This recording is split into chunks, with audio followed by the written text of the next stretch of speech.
Land of passes के नाम से जाना जाने वाला और हिमालय की गोद में बसा है केंद्र शासित प्रदेश लद्दाख। विराट संभावनाओं वाला लद्दाख पिछली सरकारों के भेदभाव के चलते विकास की दौड़ में कहीं पीछे छूट गया था। 2014 के बाद से ही प्रधानमंत्री नरेंद्र मोदी के नेतृत्व में इस क्षेत्र की ओर विशेष ध्यान देते हुए जम्मू और कश्मीर राज्य के समग्र विकास के लिए 80,068 करोड़ की लागत से 63 परियोजनाओं वाले प्रधानमंत्री विकास पैकेज 2015 की घोषणा की। इन 63 परियोजनाओं में से 21,441 करोड़ की 9 परियोजनाएं विशेष रूप से लद्दाख के लिए थी। इतने प्रयासों के बावजूद ये क्षेत्र विकास की राह में अभी भी पिछड़ रहा था। लेकिन समय बदला जब गृह मंत्री श्री अमित शाह ने प्रधानमंत्री नरेंद्र मोदी के नेतृत्व में धारा 370 समाप्त कर जम्मू और कश्मीर पुनर्गठन अधिनियम 2019 से लद्दाख को अलग केंद्र शासित प्रदेश का दर्जा दिलवाया और लद्दाख के नागरिकों के जीवन को एक नई दिशा देने का काम किया।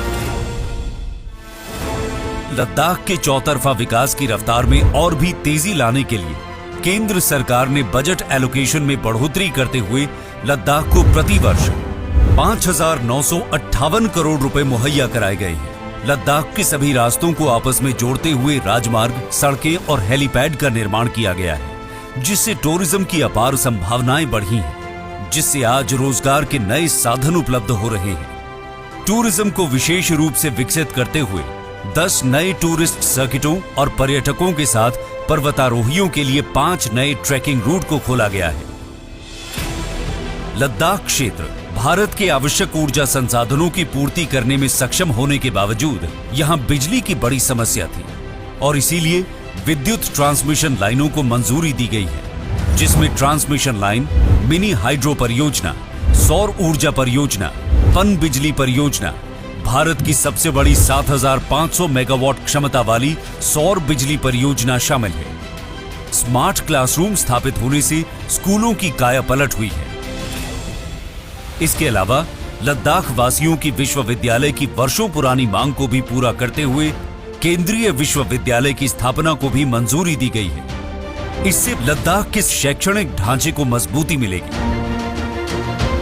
लद्दाख के लोगों की स्वास्थ्य की चिंता करते हुए स्वास्थ्य के क्षेत्र में नए कीर्तिमान रचे हैं, जिसमें कारगिल और लेह में न सिर्फ नए अस्पतालों का निर्माण हुआ बल्कि बाल चिकित्सा आईसीयू, वयस्क आईसीयू वार्ड, ऑक्सीजन युक्त बिस्तरों की सुविधा भी उपलब्ध कराई गई है। लद्दाख के संपूर्ण विकास के लिए सिडको की स्थापना की गई है। साथ ही लेह में 1,000 मैट्रिक टन कोल्ड स्टोरेज का निर्माण और लद्दाख ग्रीन हाउस परियोजना की शुरुआत की गई है। गृह मंत्री श्री अमित शाह ने ऐतिहासिक पहल करते हुए लद्दाख क्षेत्र के लिए पहले विंटर ग्रेड डीजल बिक्री केंद्र का शुभारंभ किया, जिससे अत्यंत ठंड के मौसम में लोगों की समस्याओं का समाधान हुआ है। 2019 के बाद से लद्दाख अपने आने वाले भविष्य की एक मजबूत नींव रख रहा है और एक ऐसे क्षेत्र का निर्माण कर रहा है जो आने वाले दिनों में विश्व पटल पर अपनी एक नई पहचान के साथ युगों युगों तक चमक बिखेरता रहेगा।